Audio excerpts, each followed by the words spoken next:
بسم الله الرحمن الرحيم. السلام عليكم ورحمة الله وبركاته. في الفيديو هذا إن شاء الله راح نتعرف على بعض الأفكار استخدام الكونستركتور والبارامترز، بحيث أن الكونستركتور يحتوي مثلا على أكثر من بارامتر، ونرسل البارامترات هذه الكونستركتور ثاني. يعني هي أفكار تقريبا ما هي جديدة، لكن على نفس الأساس اللي تعلمناه، على نفس ما راح تأثر في مفهومنا للكونستركتور، لكن طريقة استخدام. طبعا كل الأمثلة اللي بالفيديو هذا موجودة في السلايد. فعلى سبيل المثال عندي هنا كلاس اسمه بيز، والكلاس بيز عندي members اللي هو الاي وصلاحيته protected، وعندي كونستراكتور، والكونستراكتور ياخذ بارامتر. وقلنا الكونستراكتور وظيفته برضو انه يضع قيمة الاي، او يخلي الاي اللي هو هذا يساوي قيمة البارامتر اللي هو الاكس، ويطبع لي رسالة انه كونستراكتور. وعندي ديستراكتور ويطبع لي رسالة الديستراكتور. طيب عندي كلاس ثاني اسمه درايفد، والدرايفد يرث من البيز بنظام البابليك. يعني الدرايفد يحتوي على الاي بنفس صلاحيتها، فهي هنا بروتكتد، راح تجي في الدرايف بروتكتد. طيب نشوف الممبرز حقات الدرايف. الدرايف فيه الجي صلاحيتها برايفت، الممبرز جي بصلاحيتها برايفت. وعندي في البابليك كونستراكتور، وعندي ديستراكتور، وعندي شو. الكونستراكتور حق الدرايف يحتوي على 2 بارامترز، يحتوي على الاكس، وعندي بارامترز الواي. لو الاحظ هنا في الكونستراكتور حق الدرايف، اول شيء يسويه نحصل هنا الكونستراكتور اللي هو البيز واي. ايش معنى الكلام هذا؟ معناته ان القيمة واي، الكونستراكتور حق الدرايف راح ياخذ القيمة واي ويرسلها للكونستراكتور اللي هو البيز، الكونستراكتور حق البيز اللي هو هذا. لان كونستراكتور البيز يحتوي على ايش؟ قيمة واحدة، بارامتر واحد. فالكونستراكتور حق الدرايف راح يخلي قيمة الواي، راح يرسل قيمة الواي للكونستراكتور بيز. فحط لي البيز وفتح لي قوس وكتب لي الواي. بعد كذا خلى قيمة الجي اللي هي هذه تساوي الاكس اللي هي اول بارامتر، ويطبع لي رسالة انه كونستراكتور. فالفكرة الجديدة في الموضوع وفي المثال هذا اللي هو ان الكونستراكتور حق الدرايف يرسل البارامتر، او يستدعي الكونستراكتور حق البيز، او يرسل البارامتر هذا من خلال الكونستراكتور حق البيز. طيب وعندي هنا ايش؟ ديستراكتور، ويطبع لي رسالة انه ديستراكتور. وعندي فانكشن اسمها شو. الشو تطبع لي قيمة الاي. الاي وين موجودة؟ اساسا كانت في البيز، لكن ورثها الدرايف بنفس الصلاحية بروتكتد، فراح يطبع لي قيمة الاي ويطبع لي قيمة الجي. طيب قيمة الاي وش تحتوي؟ وش راح تكون قيمة الاي؟ قيمة الاي راح تاخذ، راح تساوي الواي. ليش؟ لان في الكونستراكتور درايف قلنا انه ياخذ ايش؟ متغيرين او بارامترين. البارامتر واي الدرايف راح تستدعي البيز اللي هي الكونستراكتور حق البيز، وترسل له قيمة البارامتر واي. هذه اول خطوة. الخطوة الثانية راح تخلي قيمة الجي تساوي قيمة البارامتر اكس. اذا الجي راح يكون قيمته نفس قيمة الاكس، والواي قيمته وين تروح؟ قيمة الواي راح تستدعي الكونستراكتور حق الدرايف، راح يستدعي الكونستراكتور حق البيز ويرسل له قيمة الواي. طيب وش يسوي البيز او الكونستراكتور حق البيز؟ لو نجي هنا للكونستراكتور حق البيز نشوف انه ياخذ ايش؟ بارامتر واحد اللي هو نفس الواي. لما اخذ قيمة الواي راح يخلي قيمة الاي تساوي ايش؟ الواي. الاي اللي هي الموجودة هنا، والاكس اللي هي نعبر عنها بالواي. طيب في المين هنا عرف لي اوبجكت من نوع derived، ولما عرف الاوبجكت حط فيه 2 parameters 3 و4. طيب مجرد ما عرف الاوبجكت، قبل ما ندخل في التفاصيل،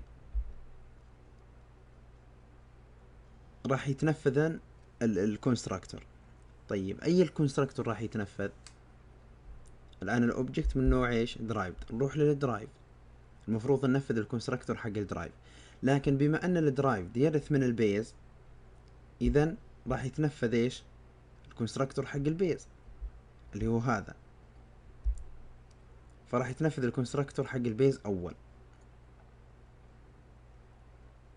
بعد كذا يتنفذ الكونستراكتور حق الدرايف. طيب لو نلاحظ هنا الاوبجكت الاوبجكت اللي هو من نوع درايف ياخذ 3، القيمة 3 والقيمة 4، يحتوي على 2 parameters. لما يجي عند الدرايف، والدرايف فيها ايش؟ 2 parameters اللي هي 3 و4، راح ينفذ الكونستراكتور حق البيز بالقيمة كم؟ اللي هي الثانية اللي هي 4، فيروح للبيز، والبيز فيها البارامتر 4، راح يخلي قيمة الاي تساوي 4 اللي هي قيمة البارامتر، ويطبع للكونستراكتور. الخطوة الثانية انه يخلي قيمة الجي حقة الدرايف تساوي قيمة البارامتر الاول اللي هو هنا، اللي هي ايش؟ 3.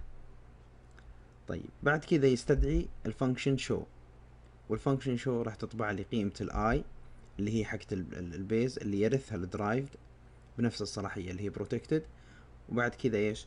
يطبع لي قيمة الجي. لو ننفذ ونشوف الريزولت،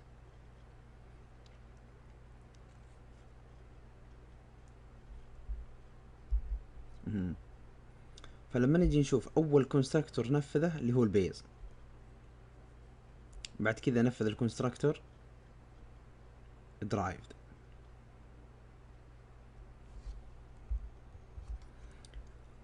لو نشوف الان خلاص الكونستراكتور تنفذ، اول واحد اللي تنفذ اللي هو البيز، وبعدين تنفذ الدرايفد. طيب نشوف القيم هذه وين راحت. الثلاثة هذه قيمة ايش؟ الان لو نشوف الاوتبوت هنا، طبعا هو نفذ الشو، الفانكشن شو. الفانكشن شو طبعت قيمة الاي اول، كم قيمة الاي؟ هل 3 ولا 4؟ هنا طلع لي انها 4. هو صح هي 4، ليش؟ وقيمة الجي هي 3. طيب نشوف الآن كيف جت أو كيف أخذت الآي القيمة 4. لما نجي عند الأوبجكت أول قيمة أو أول بارامتر فيها 3، والبارامتر الثاني فيها 4. لو نروح للكونستراكتور حق الدرايف، أول قيمة هنا اللي هي الإكس 3، أول قيمة 3 اللي هي قيمة الإكس. طيب من اللي ياخذ قيمة الإكس، الآي ولا الجي؟ الجي، لأني أنا هنا قلت إنه الجي تساوي الإكس، إذا قيمة الإكس قيمة الجي راح تساوي قيمة الإكس، والإكس هي أول بارامتر راح ياخذه. فبالشو لما طبع الجي هي القيمة الثانية في المخرج الثاني عفوا، اللي هي 3 صح. طيب والآي كيف جت قيمتها 4؟ طيب نجي مرة ثانية للأوبجكت، القيمة الأولى قلنا 3 والقيمة الثانية 4، والبارامتر الثاني 4. البارامتر الأول اللي هو الإكس، خلاص عرفنا أن الإكس راح وين؟ عند الجي. طيب القيمة الثانية اللي هي ال4 وين راحت؟ ال4 استدعينا الكونستراكتور حق البيز، وأرسلنا القيمة الثانية اللي هي ال4 للكونستراكتور حق البيز، فقلنا البيز واي، والواي هنا تساوي 4. فلما نروح للبيز والبيز ماخذها 4، فخلت قيمة الاي تساوي 4، ففي الشو طبع لي قال لي سي اوت اي، والاي هي 4. بعد كذا طبع لي الشرطة، بعدين طبع لي قيمة الجي اللي هي 3.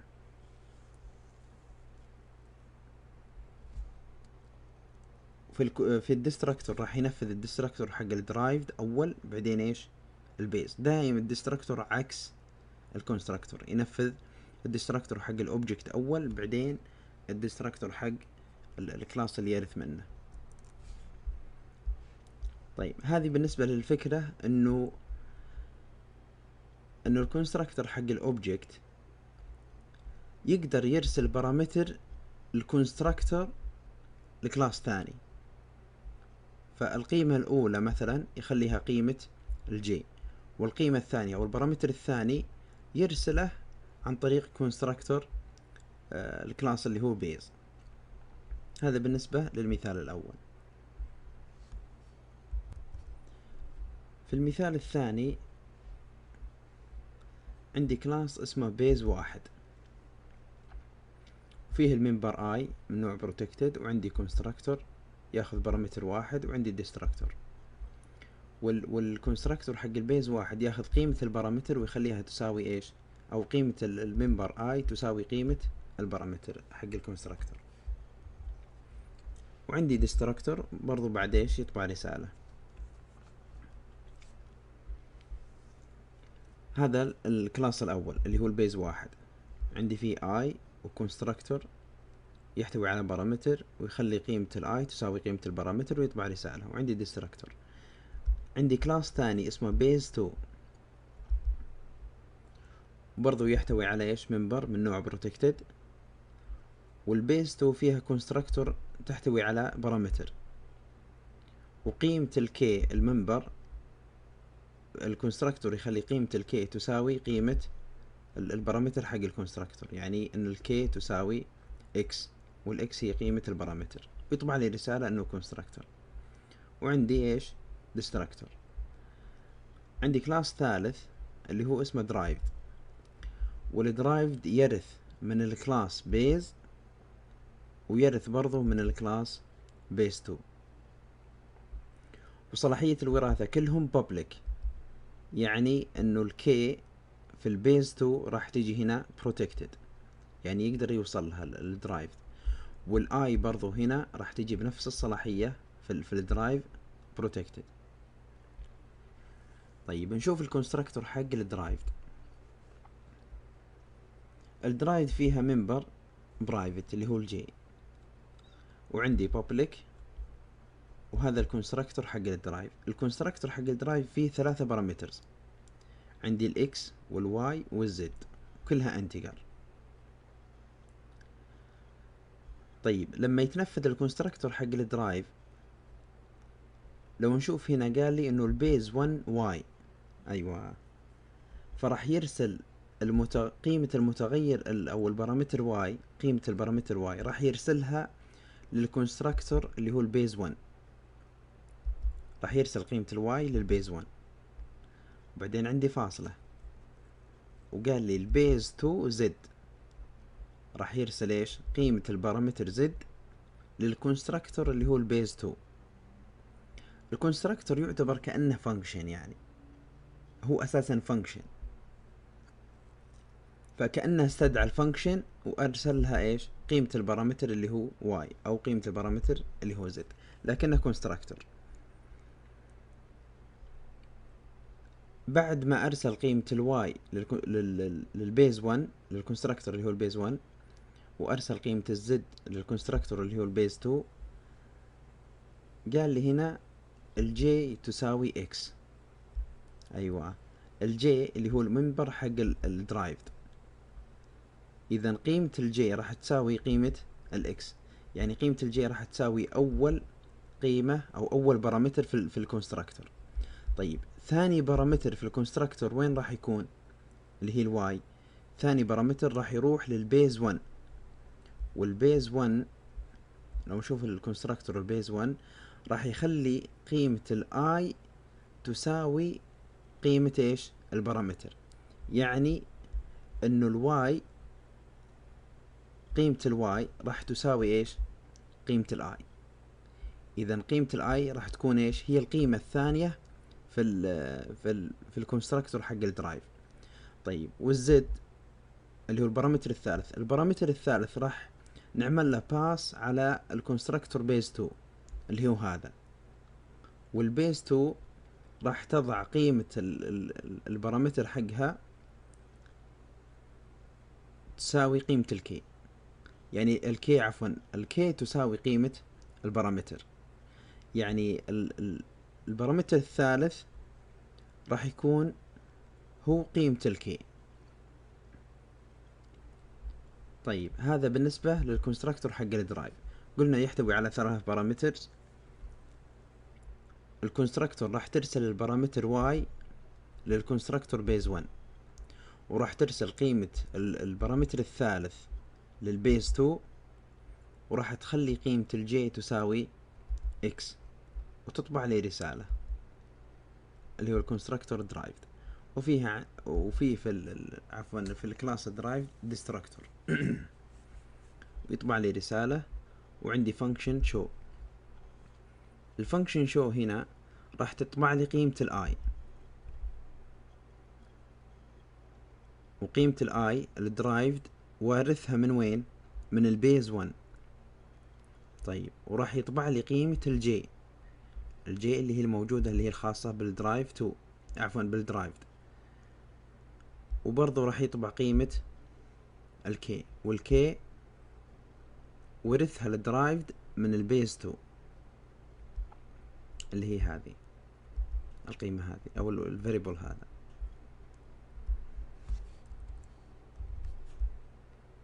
طيب لو ننفذ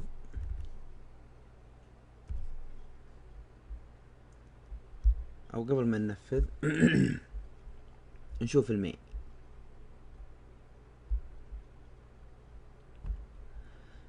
طيب في المين هنا عرف لي اوبجكت من نوع ايش؟ من نوع درايفد. اذا عندي اوبجكت يحتوي على 3 بارامترز، 3 و4 و5، والاوبجكت هذا من نوع درايفد. بعد كذا ايش راح يطبع لي او يستدعي الفانكشن شو، والفانكشن شو راح تطبع قيم الممبرز حقات الدرايفد. طيب مجرد ما عرفنا الاوبجكت هنا، والاوبجكت يحتوي على 3 بارامترز، على طول راح ينفذ الكونستراكتور. راح ياخذ البارامترز هذه مع الاوبجكت اللي هي البارامترز حقات الاوبجكت، ويروح للدرايفد. لما يجي عند الدرايفد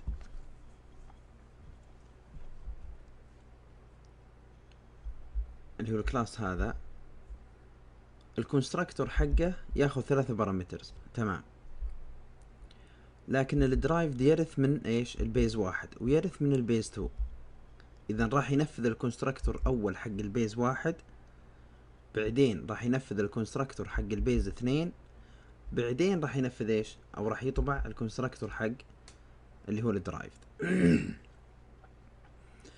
طيب لما يجي للبيز 1، الكونستراكتور حق البيز 1، البيز اللي هو البيز 1 يحتوي على بارامترز، والبارامتر هنا في الدرايف البارامتر حق البيز 1 اللي هو الواي.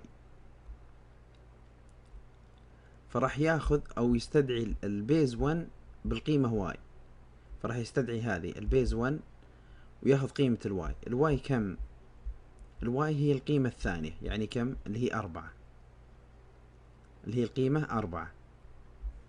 فراح يخلي 4 هنا، يعني كأني قايل بيز 1 4، فراح يخلي الاي تساوي 4.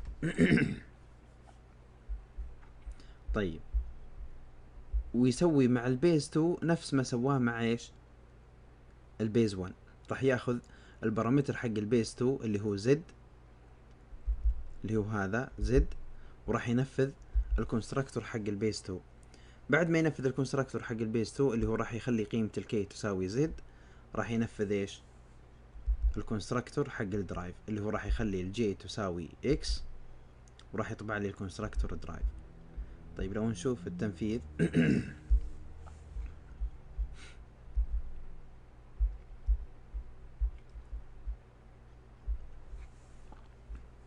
لو نلاحظ أول كونستراكتور تنفذ اللي هو البيز 1. البيز 1 بعد كذا البيز 2 بعدين ايش؟ الدرايفد. هذا اللي تعلمناه في الدرس الماضي. لو نلاحظ هنا الاوبجكت من نوع درايفد، فخلاص بما ان الاوبجكت من نوع درايفد اخذ البارامترز معه وراح للدرايفد. لما دخل الدرايفد شاف انه يرث من البيز 1، فراح ينفذ اول شيء الكونستراكتور حق البيز 1. طيب الكونستراكتور حق البيز 1 اساسا يحتوي على بارامتر. من وين ياخذ البارامتر؟ ياخذ البارامتر بناء على الكونستراكتور اللي هو الدرايف، لان الدرايف فيه 3 بارامتر x و y و z، يعني اللي هي 3 و4 و5. الكونستراكتور حق البيز 1 راح ياخذ القيمة الواي، وقيمة الواي هي القيمة الثانية او البارامتر الثاني اللي هي كم؟ 4. اذا راح ينفذ الكونستراكتور حق البيز 1 والبارامتر حقها راح يكون كم؟ 4. فيروح للبيز 1 هنا والقيمة 4، فيخلي ايش؟ يخلي الاي تساوي 4 ويطبع لي الكونستراكتور بيز 1 نفس ما طبع لي هنا. الان اول شيء سواه حط الاي تساوي 4 اللي هي القيمة الثانية او البارامتر الثاني في الدرايفد. طيب هذه اول خطوة بعد ما نفذ اول ايش؟ اول كونستراكتور. الان ما يقدر ينفذ، يعني هو الان ما يقدر ينفذ الجي تساوي اكس على طول من هنا، يعني ما نفذ الجي تساوي اكس الى الان. اول شيء سواه بينفذ الكونستراكتور حق البيز 1، وشوف ان الكونستراكتور حق البيز 1 يحتوي على بارامتر. من وين ياخذ البارامتر؟ ياخذه من ايش؟ الكونستراكتور حق الدرايفد اللي هي القيمة واي نفس ما ذكرنا. طيب خلاص تنفذ البيز 1 يروح للبيز 2. خلاص الان يبي ينفذ الكونستراكتور حق البيز 2. البيز 2 هنا الكونستراكتور حقها فيه بارامتر برضو، فمن وين راح ياخذ البارامتر حق البيز 2؟ راح ياخذها من الكونستراكتور حق الدرايفد.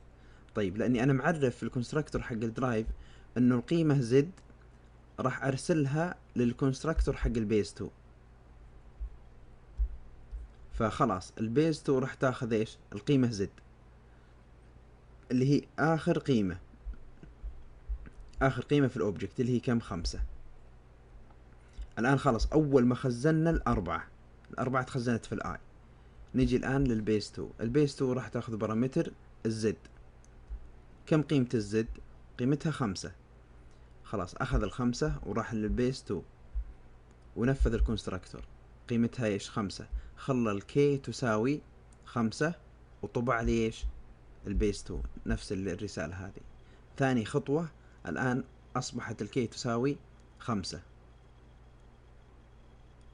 طيب اخر خطوة خلاص الان نفذ كل الكونستراكتور حقات الوراثة. اخر خطوة الان يجي ينفذ الكونستراكتور حق الدرايفد. لما يجي للدرايفد خلاص يخلي الجي، الان استدعى البيز 1 واستدعى البيز 2، خلاص يبدأ ينفذ داخل الكونستراكتور، فيخلي قيمة الجي تساوي اكس، والاكس هي اول بارامتر. اذا الجي هذا راح يحتوي على ايش؟ او راح يكون هي اول قيمة في اول قيمة في البارامتر حق الاوبجكت اللي هي 3. الجي تساوي 3. لو نلاحظ هنا وين الجي مطبوعة في الشو بالنص. الان القيمة اللي بالنص لابد تكون 3. القيمة اللي بالنص هي 3. طيب كم قيمة الاي؟ قلنا قيمة الاي هي القيمة اللي ياخذها الواي، هي القيمة الثانية. ليش؟ لان الاي موجود في البيز 1، والبيز 1 اخذ القيمة واي، والقيمة واي موجودة في البارامتر الثاني اللي هو كم؟ 4. طيب فاول ما طبعت الشو طبعت الاي، والاي كم تساوي؟ تساوي 4 اللي هي القيمة الثانية اللي ياخذها الاوبجكت.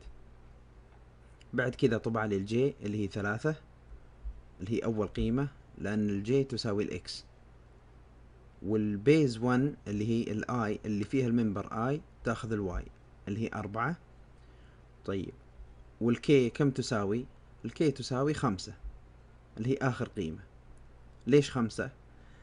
لأن البيز 2 أخذت آخر قيمة، والبيز 2 فيها الكي، ووظيفة البيز 2 أنها تضع قيمة في الكي. فالبيز 2 أخذت الزد، والزد هي آخر بارامتر في الاوبجكت اللي هي هنا 5. هذا بالنسبة للمثال الثاني. الهدف من طبعا المثال هذا اني ارسل بارامترات الكونستراكتور او الاوبجكت اللي هو الوارث، اللي هو الدرايفد، اللي يرث من البيز 1 والبيز 2. لكن اول ما يتنفذ الكونستراكتور ايش؟ اللي هو البيز 1. فلو نلاحظ هنا اخر شيء يتنفذ اللي هو الدرايفد، فنفذ اول شيء الكونستراكتور حق البيز 1. وبما ان الكونستراكتور حق البيز 1 يحتوي على بارامتر، اذا راح ياخذه من وين؟ من هنا، من الكونستراكتور حق الدرايف، لانه هو اللي يحتوي على البارامترز. فانا قايل له البيز 1 واي، فخلاص راح ياخذ الواي وينفذها على طول. بعد كذا راح ينفذ الكونستراكتور حق البيز 2 ويحتوي على بارامترز، راح ياخذ البارامتر من الكونستراكتور حق الدرايف. اخر شيء راح ينفذ الكونستراكتور حق الدرايف. فلما اجي انا اطبع، اللي هو لما انا استدعيت الشو، راح يطبع لي قيمة الاي والجي والكي، اللي هي الاي القيمة اللي هي بالنص 4، والجي اللي هي القيمة الاولى 3، والكي اللي هي 5. هذا بالنسبة للمثال الثاني. نشوف المثال الثالث واللي هو اخر مثال. عندي نفس الكلاسين اللي هو البيز 1 والبيز 2، نفس المثالين. البيز 1 فيه الاي والكونستراكتور والديستراكتور. الكونستراكتور حق البيز 1 يحتوي على بارامتر، نفس المثال اللي قبل شوي. والبيز 2 برضو نفسه، عندي الممبر او المتغير الكي من نوع بروتكتد. والكونستراكتور حق البيز 2 يحتوي على بارامتر، ووظيفة الكونستراكتور يخلي قيمة الكي تساوي قيمة البارامتر. نفس المثال مع البيز 1، قيمة الكونستراكتور او قيمة بارامتر الكونستراكتور راح تساوي ايش؟ او راح تكون هي نفسها قيمة الممبر اي. طيب الشيء الجديد هنا في الكونستراكتور درايفد، برضو الكلاس درايفد يرث من البيز 1 ويرث من البيز 2. طيب وش يحتوي عليه الدرايفد؟ يحتوي على الجي ويحتوي على كونستراكتور. الكونستراكتور حق الدرايفد فيه 2 بارامترز، يعني عندي بارامترز اللي هو الاكس وبارامترز الواي، عندي الاكس والواي. طيب وش يسوي الدرايفد؟ لو نشوف هنا، استدعى او ارسل البارامتر الاول الاكس، ارسله للبيز 1، للكونستراكتور حق البيز 1. اذا الكونستراكتور حق البيز 1 راح ياخذ ايش؟ اول قيمة او اول بارامتر في كونستراكتور درايف. طيب البارامتر الثاني اللي هو الواي ارسلها لمين؟ للكونستراكتور حق البيز 2. فارسل البيز 2 وحط فيها قيمة الواي. بعد كذا طبع لي رسالة انه كونستراكتور درايف، وعندي ديستراكتور يطبع لي رسالة، وعندي فانكشن شو نفس الفانكشن اللي قبل شوي. فانكشن شو راح وش تطبع؟ تطبع لي نفس النتائج. قيمة الاي وين موجودة؟ موجودة في الدرايفد. من وين ورثتها؟ ورثتها من البيز 1، وصلاحيتها بروتكتد. فلو نروح للبيز 1 نشوفها ايش؟ اي صلاحيتها هنا بروتكتد، وراح تجي بنفس الصلاحية هنا بروتكتد. ليش؟ لأن الصلاحية هنا بابليك. طيب أول ما يطبع لي الآي، بعدين يطبع لي الجي اللي هو الخاص في الدرايف. بعد كذا يطبع الكي، والكي ورثها من البيز 2. طيب نشوف المين. في المين هنا عرف لي اوبجكت من نوع درايفد. ممتاز. والاوبجكت يحتوي على 2 بارامترز. شيء طبيعي لأن الكونستراكتور عندي هنا يحتوي على إيش؟ 2 بارامترز. أول قيمة أو أول بارامترز 3، والبارامتر الثاني اللي هو 4. بعد كذا استدعى الفانكشن شو. طيب قبل ما أنفذ الآن، أول كونستراكتور راح يتنفذ وش هو؟ هل راح يتنفذ الكونستراكتور حق الدرايفد أول واحد اللي هو الكلاس هذا درايفد؟ هل هو اللي راح يتنفذ أول؟ لا، أول كلاس راح يتنفذ اللي هو البيز 1. ليش؟ لأن الدرايفد أول كلاس ورثه اللي هو البيز 1، إذا راح ينفذ الكونستراكتور حق البيز 1. الشيء الثاني راح ينفذ ايش؟ الكلاس اللي الكونستراكتور اللي بعده راح ينفذ كلاس وراح ينفذ الكونستراكتور حق الكلاس بيز 2. آخر شيء راح يتنفذ الكلاس حق الدرايفد. طيب لو أشوف أنا البيز 1 الكونستراكتور حقه، هذا البيز 1 الكونستراكتور حقه فيه بارامتر، يحتوي على بارامتر. من وين ياخذ القيمة حقت البارامتر البيز 1؟ ياخذها من الكونستراكتور حق الدرايفد. ليش؟ لأن الكونستراكتور حق الدرايف استدعى الكونستراكتور حق البيز وأرسل له قيمة البارامتر الأول اللي هو الإكس. يعني أول بارامتر هنا اللي هو 3، الثلاثة هذه راح ترسل للبيز 1 3. فلما نروح للبيز 1 هنا، القيمة اللي أخذتها 3. وش يسوي البيز 1؟ قال لي إن الآي تساوي القيمة اللي أخذتها اللي هي 3. إذن الآي وش تساوي؟ الآي تساوي 3. انتهينا. وبعدين راح يطبع لي الكونستراكتور بيز 1. طيب هذا أول كونستراكتور تنفذ في الدرايف اللي هو حق البيز. ثاني كونستراكتور اللي هو البيز 2، والبيز 2 برضو نفس البيز 1، يحتوي على بارامتر. من وين ياخذ البارامتر؟ ياخذه من الكونستراكتور حق الدرايف. ليش؟ لأني أنا في الكونستراكتور حق الدرايف استدعيت الكونستراكتور حق البيز 2 وأرسلت له القيمة الثانية أو البارامتر الثاني اللي هو الواي. طيب خلينا نشوف الواي وش يساوي. الواي يساوي 4 لأنه هو القيمة الثانية أو البارامتر الثاني. إذن الأربعة هذه راح تروح وين؟ للبيز 2. طيب نروح للبيز 2 نشوف وظيفتها. البيز 2 أخذت القيمة كم؟ 4. فأول شيء سوته أن الكي اللي هو الفاريبل كي يساوي إيش؟ القيمة اللي أخذتها اللي هي 4. وبعد كذا يطبع لي الكونستراكتور بيز 2.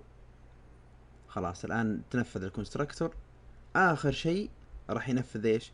الكونستراكتور حق الدرايفد اللي هو يطبع لي كونستراكتور درايفد. طبعا ما يسوي شيء، بس يطبع لي رسالة بعد ما يرسل البارامترات للكونستراكتور حقات البيز 1 و 2، يطبع لي رسالة. طيب هذه فقط حنا بالسطر هذا، بس تنفيذ السطر هذا. آخر شيء راح يطبع لي أو يستدعي الفانكشن شو الموجودة في الدرايف. لما نجي للشو هنا راح تطبع لي قيمة الاي وبعدين ايش الشرطة، وراح يطبع لي قيمة الجي، بعدين راح يطبع لي قيمة الكي. طيب انا راح اقول هالحين راح اقول وش راح يطبع. فالاي راح تساوي 3. اول شيء راح يطبع لي 3، وبعدين يطبع لي شرطتين. طيب كم قيمة الجي؟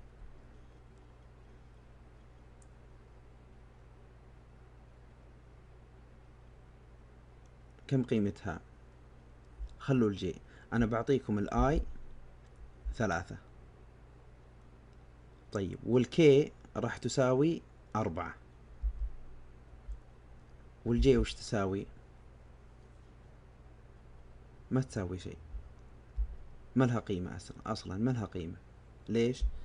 لاننا ما عرفنا الدرايفد، ما وضع فيها قيمة الجي، فالجي ما جيناها اساسا ولا لعبنا فيها، ولا يعني الكلاس او الكونستراكتور درايفد ما وضع قيمة للجي. فراح تكون فاضية ما فيها قيمة أساسا. طيب لو نشوف التنفيذ هنا، مثل ما قلت انه الاي راح اخذت 3، والجي لو نلاحظ هنا طبع لي رقم عشوائي لان ما لها قيمة اصلا، فطبع لي رقم عشوائي. وقيمة الكي هي قيمة البارامتر الثاني اللي هي الأربعة، اللي هي هذه الأربعة.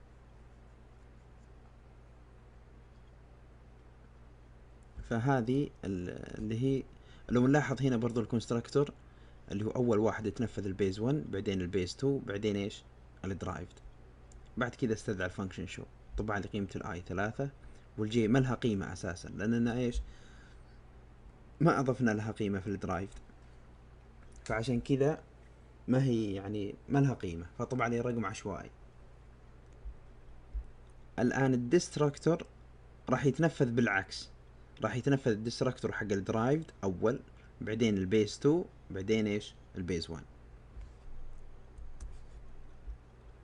طيب هذه بالنسبة للباص البارامتر من خلال الكونستراكتور، اني كيف ارسل البارامتر اللي ياخذه الاوبجكت وارسله الى كونستراكتور كلاس ثاني. هذه الفكرة من الثلاث البرامج هذه، ان شاء الله تكون بسيطة وواضحة، ونشوفكم ان شاء الله في دروس قادمة. والسلام عليكم ورحمة الله وبركاته.